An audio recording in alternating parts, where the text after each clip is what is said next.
Hey everybody, working on the freeze dryer again. Having some problems with it.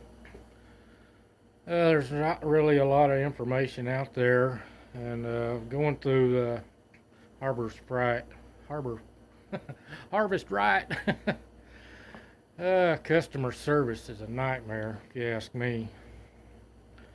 But I was having problems that wasn't completing a drying cycle. I don't have this turned on, but this screen up here, it would say needs more freeze time. It would show negative 45 degrees, or it would go through the vacuum freeze loop. Doing the function test, sometimes it would pass the vacuum check, sometimes it wouldn't. So finally, found something that they called the Felix fix, and I didn't do the complete Felix fix. I don't know who Felix is. I think there's a group over on that facepalm site, but I think most of my problem was this drain valve that they put in the handiest spot in the very back, so you have to reach around the machine to get to. That's another story, but see that ball down inside? That's supposed to be a stainless ball. See, it has either buildup or corrosion.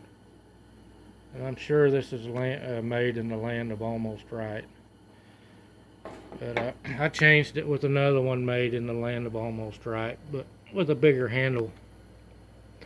Zip tied it to the side here and wrapped this crimp fitting just to give it a little more support where there's not as much flex in it. But the Felix fix, they want you to cut the little foam pad off the top of this epoxy fitting. They call this the epoxy fitting. It's the wire harness that goes inside to plug into your trays. But it's just a little foam pad. And actually, that's not really the problem. And once you cut that off, there'll be some bare wires down here, and I think they just use that foam pad for an insulation between those bare wires. But the actual fitting, it is epoxy down inside of here to seal the wiring. But I did what they said. I put some silicone around and in between all those. There's 4 wires. And I ran the vacuum function on this freeze dryer to help draw silicone into any gaps that may be in there. Whether or not it did, I don't have any idea. Like I said, I think my main problem was that drain valve. And I did take this fitting out, which is a bear to get out. It's very tight. And redid the Teflon tape on it. And while I was trying to get this out, I had these sides off, but I was trying to find some way to give me some leverage. So I was holding this the vacuum port line.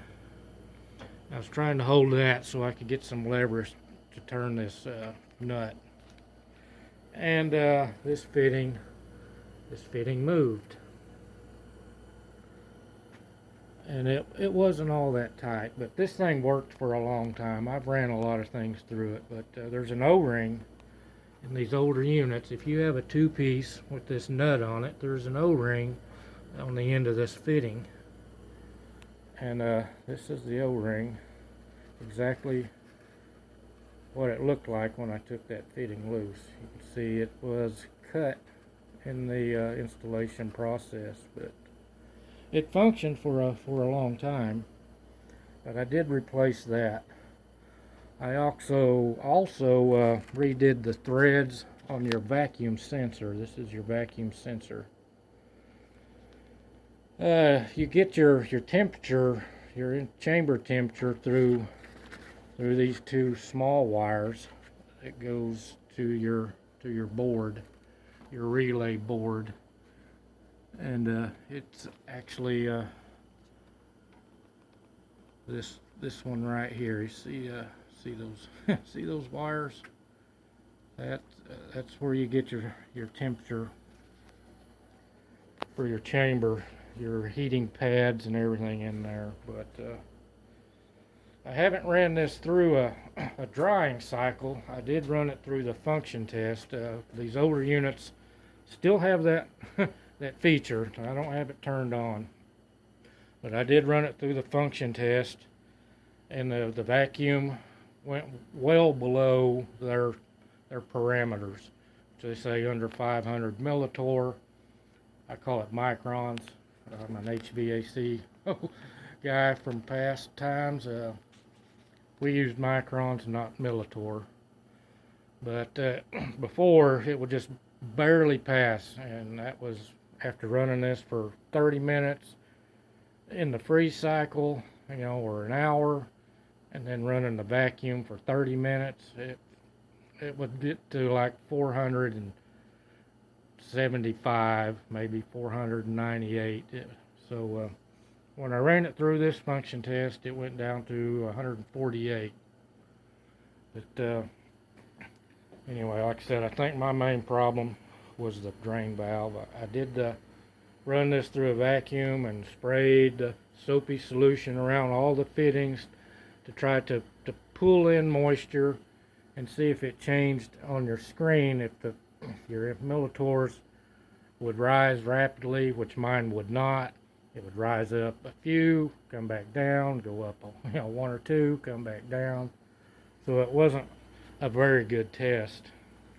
But I went ahead and ordered a new drain valve, changed that out, put some silicone on that, redid the Teflon tape on the fittings, tightened them down good. I went ahead and put some silicone at the back of the crimp fitting, and then wrapped it with tape, while it was actually in the vacuum function. So if you have problems with it not completing a cycle and giving you problems with more freeze time, more vacuum, whatever, give that a test. I would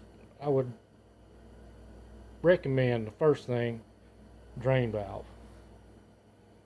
Second thing, I would probably redo the Teflon on these and put some silicone in between those wires.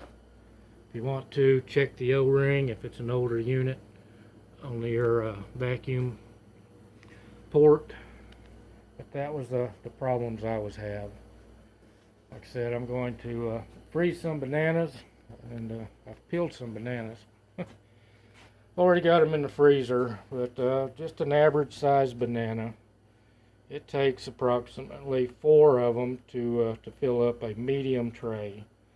So if you're wanting to do bananas, approximately 16 bananas, depending on the size. These were kind of an average medium size, not real small, not real large.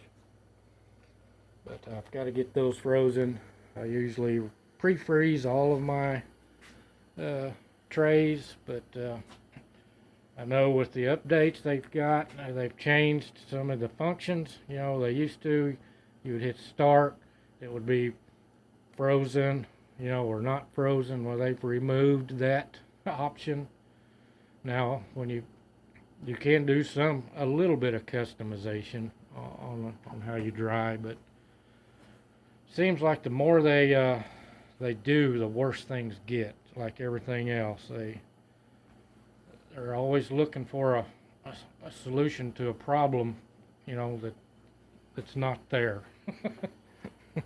But they create a problem afterwards. But anyway, yeah, they've got so big. They sell these things everywhere. They don't have the support, to deal with the problems. And like I said, going through their rigmarole of customer support is just terrible.